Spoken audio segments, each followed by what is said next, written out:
pessoal, tudo bem com vocês? Aqui é a Larissa Mota e este é o Em Construção. E no vídeo de hoje nós vamos falar um pouquinho, como você já viu no título, sobre o meu testemunho. Parte 1, porque eu acredito que haverão muitas outras oportunidades de compartilhar um pouquinho do muito que Deus já fez na minha vida. Vamos começar do começo, né?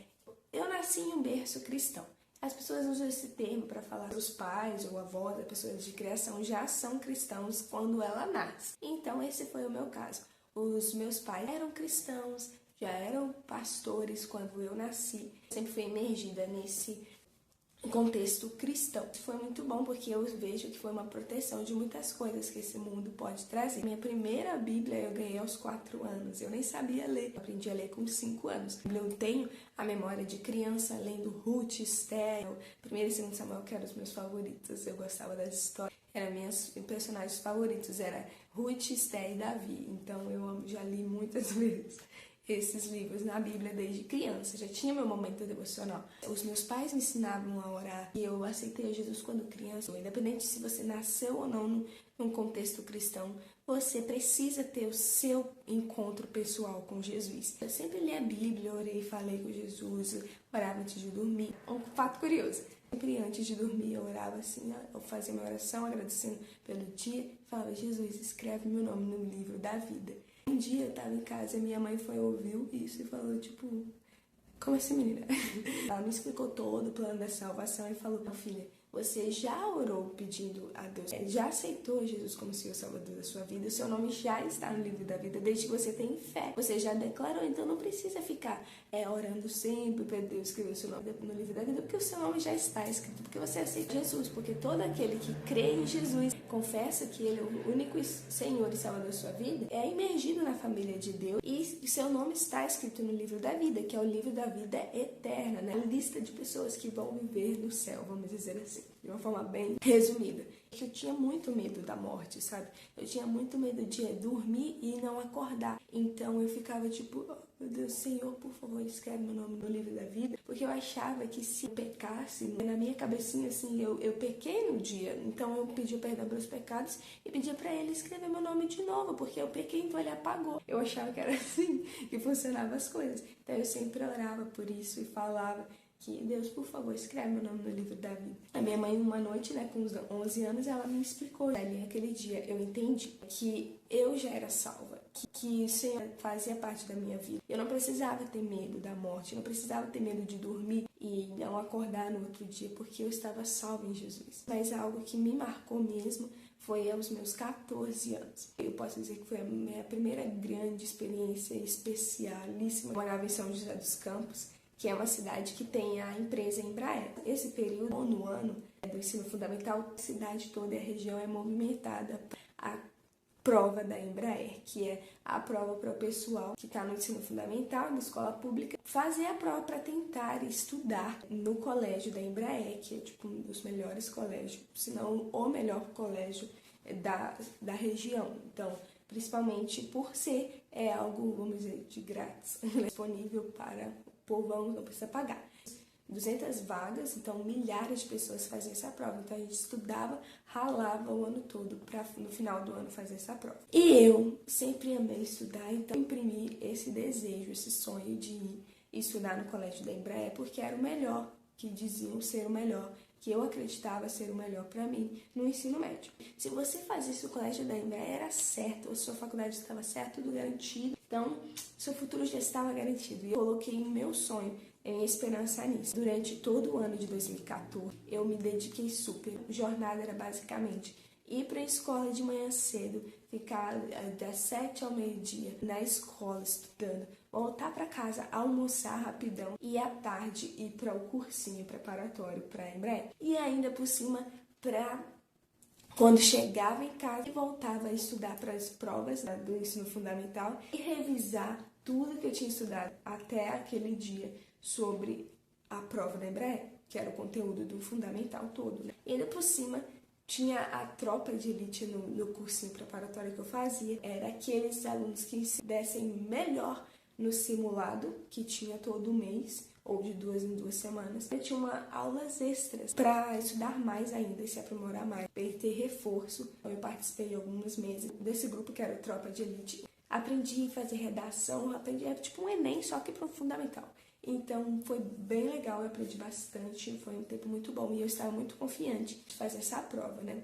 Me treinei horrores, estudava muito, muito, muito e era tipo uma das melhores da turma. Não era esperado que eu fosse bem por todo mundo e eu confiava muito nisso. Chegou o dia, eu fiz a prova, nossa, eu achei muito fácil. Tipo, eu consegui fazer, resolver tranquilamente, porque era realmente tudo que eu tinha estudado. A redação eu consegui fazer o texto bem criativo. Era uma narrativa que tinha que inventar, eu inventei de um cientista que criou uma fórmula lá muito louca que ia salvar a humanidade. Uma história muito louca. Eu tava muito confiante. Passei o gabarito e na parte de passar a redação a limpo, acabou o tempo, faltando uma linha. E numa redação narrativa, aquela última linha, o último parágrafo é o conclusivo que vai definir toda a história, todo o roteiro. E aí faltava uma linha para eu terminar. E aí a moça foi e chegou e falou assim, acabou. Tinha que ficar 3 pessoas na sala e eu era a que estava fazendo ainda a prova para terminar. Então aí eu falei, não, moça, deixa eu só escrever. Ela, não, eu sinto muito, não posso. É injusto, acabou o tempo, acabou. Eu tive que entregar a prova. E me veio um desespero, porque eu coloquei o meu mundo naquela prova. Eu precisava daquilo. O que ia ser de mim? Eu estudei, eu me esforcei. E nos meus 14 anos de idade, tão imatura, sensível, melancólica que sou, eu desabei. Saí da sala chorando, desesperada. Meu Deus, meu mundo acabou. Como assim? Não pode ser isso, tá muito errado, não, e agora? O que eu vou falar? Era a prova no domingo. Como que foi na segunda-feira, meus colegas vão perguntar como que foi e tal, eu vou falar o quê? E fiquei desesperada. E minha mãe tava esperando na porta da escola, do colégio lá que eu fiz a prova. Falou, o que aconteceu? Tava todo mundo, ei, tal, você terminou. E eu, tipo, chorando, desabando, não. Ai, não sei o que. Ela foi me consolou, mas eu tava acabada. O gabarito até que fui bem, acertei bastante questões. Não lembro o número, mas eu fui bem. Mas eu sabia que o problema seria a redação. Eu sabia que não ia passar e tal. Fiquei com vergonha de falar pros meus colegas que eu tinha ido mal. Então eu só falava por cima. Era muito preocupada com o que as pessoas iam pensar. Todo mundo esperava que os 5 melhores da turma iam passar. E eu era um deles. Então eu fiquei, tipo, era esperado de mim que eu passasse. E aí, no meu mundo de 14 anos, onde tudo era intenso demais, eu vivia aquilo intensamente. Saiu o resultado em novembro, se eu não me engano, dia 26 de novembro, alguma coisa assim. Era uma sexta-feira. Assim como eu esperava, eu não passei. 200 vagas, que tinha milhares de pessoas, milhares mesmo de pessoas, faziam de toda a região da cidade e da região. E aí eu fiquei em 305. A minha redação até que tinha sido uma nota boa, mas realmente o que pesou foi a conclusão, que a nota que era 25 e eu fiquei com 19 na minha redação. De manhã, quando eu vi que os meus pais foram trabalhar, então eu já tinha combinado com os meus pais que eu não ia pra aula, porque eu sabia do resultado, que não ia, eu imaginava que não ia ter ido bem, então eu combinei de não ir, porque eu sabia que muitos meus colegas iriam passar e eu não. Então eu falei, não vou não quero saber, as pessoas vão ficar perguntando, então eu vou ficar na minha. Não. Acabei decidindo não ir pra aula e fiquei em casa. Lamúria, chorando, chateadíssima. Eu falei, quer saber? Vou fazer algo que eu sempre costumava fazer. E aí então eu liguei a TV, coloquei no YouTube, coloquei as minhas músicas que eu gostava e tudo que eu queria dizer pra Deus naquele momento. Eu coloquei as músicas e fiz o que eu mais gostava de fazer desde criança, desde cedinho, que era dançar pra Deus. E apesar de tudo, assim, da circunstância, eu não ter experiências com o Espírito Santo naquela época, gostava muito de dançar pra Deus. Era a forma de expressar o que eu estava sentindo. Então eu liguei a TV, coloquei as músicas, comecei a dançar. Enquanto eu dançava, eu falava, Senhor, foi tudo fora do meu plano. Eu projetei que eu ia conseguir, sonhei passar. Minha faculdade depende disso, mas eu entrego esse sonho ao Senhor. Eu não sei do meu futuro, mas está em tuas mãos. Eu entrego isso ao Senhor, o Senhor sabe o que você faz. O Senhor tem o controle da minha vida. Eu entreguei mesmo tudo aquilo para Deus. Enquanto eu ouvia músicas tipo da Ariane, estou nas mãos de Deus, o céu que importa, não temo futuro, dependente, eu sou um vaso, você é o oleiro, eu não mando em mim mesmo, me refaça se preciso for, estou em suas mãos, Senhor. Eu ia dançando e cantando as músicas enquanto dançava. A música Volte a Sonhar, Deus ainda realiza sonhos. Dançava, enquanto isso eu me entregava.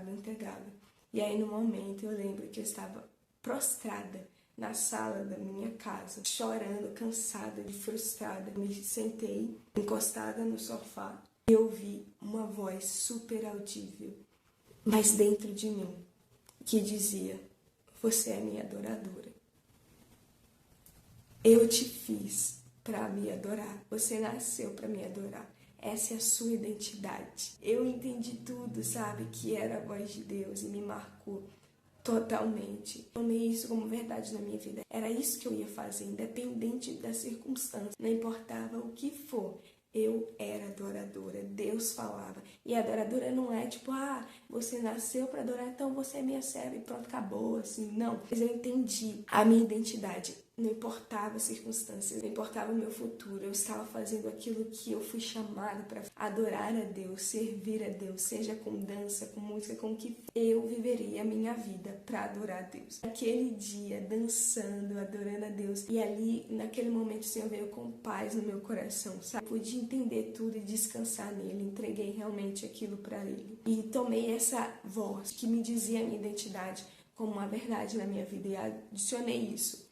Eu seria uma adoradora, independente das circunstâncias, das coisas não fossem que nem os meus planos, e que nem tem aquele versículo: o homem faz seus planos, mas a palavra final vem do Senhor. Eu fui lembrando desses versículos que eu tanto ouvia na igreja, tanto lia na Bíblia, e aí fui declarando, assim como eu declarava que as músicas cantavam. Eu fiz o meu plano. Tem aquele versículo também que fala: o que eu faço agora não entendes, entenderás depois. Então, mesmo que você entender, eu decidi confiar em Deus. Eu decidi entregar aquele plano para Deus, saber que Ele estava no controle. Mesmo com o meu caráter com todo ansioso, desesperada, confusa sobre o meu futuro, que ia ser agora, eu vou adorar. Independente que eu não entenda nada que vai ser da minha vida, se eu não vou poder fazer isso, se eu não vou conseguir ir para a faculdade por causa que esse meu plano não aconteceu, eu decido confiar em Deus. Ele sabe o que faz. Ele tem o melhor para mim. E seguir a minha vida. Eu lembro que, eu falei, era uma sexta-feira. No sábado seguinte, eu fiz uma prova. E foi a prova do concurso de bolsas da Univap. Uma fundação, Universidade Univap, que seria uma das maiores do Vale do Paraíba. Tem os colégios da Univap, que tem o colégio ensino médio só e o técnico, lá na cidade de São José dos Campos. E aí eu escolhi fazer o técnico para esse colégio. Então eu fiz a prova e segui minha vida. Chegou dezembro, acabou o 9º ano, formatura, tudo mais. Simplesmente sabe o que aconteceu? Eu recebi uma ligação de que eu tinha recebido uma bolsa de 100% para o colégio, para fazer o curso técnico que eu ia decidir, né? Que eu decidiria administração. Uma bolsa de 100% num dos melhores colégios da cidade. A gente foi para a casa de uns amigos nossos, irmãos da igreja, e aí a gente foi, e lá nas férias, lá em Guarujá, e saiu o resultado de outra prova que eu tinha feito, que é para o colégio ETEC, que é um colégio também público, né, que é do governo de São Paulo, que é um colégio técnico. Se a Embraer era a primeira opção, vamos dizer, para os estudantes que queriam estudar numa escola que fosse de ensino gratuito, vamos dizer assim. Então, a segunda opção seria fazer ETEC. Fui receber a notícia de 40 vagas. Eu passei em primeiro lugar no curso de administração na ETEC Aquários, né? Na unidade Aquários. Meu Deus, que loucura! Eu recebi essa notícia no sábado, na segunda eu tinha que continuar a matrícula da Univap. E aí Deus me deu essa oportunidade, depois de tudo, dessa sofrência, dessa loucura, mesmo que eu não tinha passado na Embraer, e para honra e glória do nome do Senhor, poder escolher entre o colégio Univap, com a bolsa 100%, melhores da cidade, ou outro colégio muito bom na cidade, que seria a ETEC, colégio público, ensino gratuito. Então, sabe que ficou curioso? Se você não viu meu vídeo do 23 fatos sobre mim, eu vou te contar agora o que aconteceu, o que eu escolhi.